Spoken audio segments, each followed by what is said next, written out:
ಭದ್ರಾವತಿ ಹತ್ತಿರ ಚನ್ನಗಿರಿ ಅಂತ ಒಂದು ಊರು. ಆ ಚನ್ನಗಿರಿಯವರು ಅಲ್ಲಿ ಮಂತ್ರಾಲಯ ತನಕ ಹೋಗಲಿಕ್ಕೆ ಅವರೆಲ್ಲ ಮಧ್ಯಮ ವರ್ಗದವರು, ಅಲ್ಲಿಗೆ ಅವ್ರಿಗೆ ಹೋಗಲಿಕ್ಕೆ ಅನಾನುಕೂಲ ಆಯಿತು. ಅದಕ್ಕೆ ಊರಿನ ಹಿರಿಯರೆಲ್ಲ ಸೇರಿ ತೀರ್ಮಾನ ಮಾಡಿದರಂತೆ, ಎಲ್ಲ ಕಡೆ ರಾಘವೇಂದ್ರ ಸ್ವಾಮಿಗಳ ಆರಾಧನೆ ನಡೀತದೆ, ನಾವು ಬರೀ ಫೋಟೋ ಇಟ್ಕೊಂಡು ಮಾಡಬೇಕು, ನಾವು ವೃಂದಾವನನೇ ಯಾಕೆ ಸ್ಥಾಪನೆ ಮಾಡಬಾರ್ದು ಅಂತ ಹಣ ಸಂಗ್ರಹ ಮಾಡಿದರು. ಸ್ವಲ್ಪ ಹಣ ಸಂಗ್ರಹ ಆಯಿತು ಅಷ್ಟೇ. ಎಷ್ಟೆಷ್ಟಿತ್ತೋ ಅಷ್ಟಷ್ಟು ಕೊಟ್ಟರು. ಆದರೆ ವೃಂದಾವನ ಮಾಡಬೇಕು, ಬಿಲ್ಡಿಂಗ್ ಕಟ್ಟಬೇಕು, ಭವನ ನಿರ್ಮಾಣ ಆಗಬೇಕು, ಇದೆಲ್ಲ ಹೇಗೆ ಸಾಧ್ಯ? ಅದೇ ಊರಿನಲ್ಲಿ ಚನ್ನಗಿರಿಯಲ್ಲಿ ಒಬ್ಬ ಶಿಲ್ಪಿ ಇದ್ದಂತೆ. ಒಂದು ಕಲ್ಲಂತೂ ಖರೀದಿ ಮಾಡಿದರು.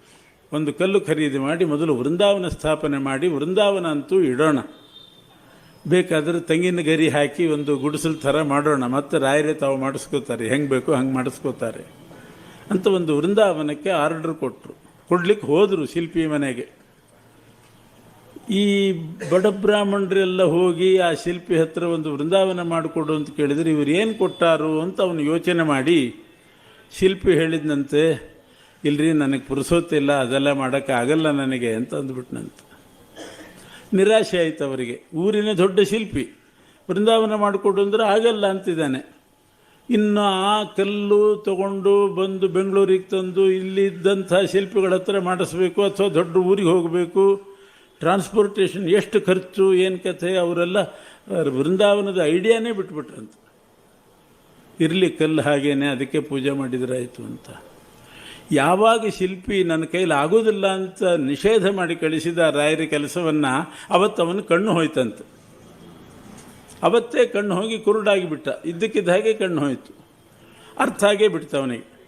ನಾನು ರಾಯರ ವೃಂದಾವನ ಕೆತ್ತೋದನ್ನು ನಿರಾಕರಿಸಿದೆ, ಅವರು ಬಂದವ್ರನ್ನ ನಿರಾಶೆ ಮಾಡಿ ಆಗೋದಿಲ್ಲ ಹೋಗ್ರಿ ಅಂತ ಹೇಳಿ ಕಳಿಸಿದೆ, ಅದಕ್ಕೆ ಕಣ್ಣು ಹೋಯಿತು ಅಂತ ತೀರ್ಮಾನ ಮಾಡಿ ಯಾರ್ದೋ ಸಹಾಯದಿಂದ ಆ ಊರಿನ ಮುಖ್ಯಸ್ಥರ ಹತ್ರ ಬಂದು, ತಪ್ಪಾಯಿತು ನಾನು ಮಾಡಿದ್ದು, ವೃಂದಾವನ ಕೆತ್ತಿಕೊಡ್ತೀನಿ, ಆದರೆ ನಿಮ್ಮ ಗುರುಗಳು ರಾಘವೇಂದ್ರ ಸ್ವಾಮಿಗಳು ನನಗೆ ಕಣ್ಣು ಕೊಡಬೇಕು, ಕಣ್ಣು ಕೊಟ್ಟರೆ ನಾನು ಖಂಡಿತ ವೃಂದಾವನ ಮಾಡಿಕೊಡ್ತೀನಿ ಅಂತ ಹೇಳಿದ್ನಂತೆ.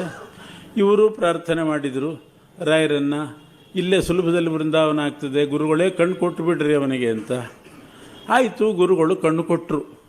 ಆ ಕಲ್ಲು ನೋಡಿ ವೃಂದಾವನ ಮಾಡಲಿಕ್ಕೆ ಶುರು ಮಾಡಿದ. ಆದರೆ ಬಹಳ ಬುದ್ಧಿವಂತರು ರಾಘವೇಂದ್ರ ಸ್ವಾಮಿಗಳು.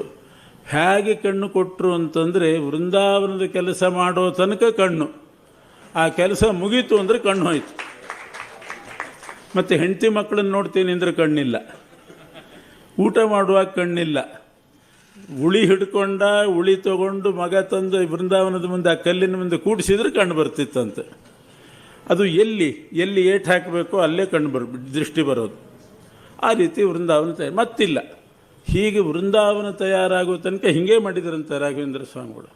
ಯಾಕೆ ಪರ್ಮನೆಂಟಾಗಿ ಕೊಟ್ಬಿಟ್ರೆ, ನಾನು ಕಣ್ಣು ಕೊಟ್ಟರೆ ಅವನು ಮತ್ತೆ ಕೈ ಕೊಟ್ಟರೆ ಏನು ಮಾಡೋದು?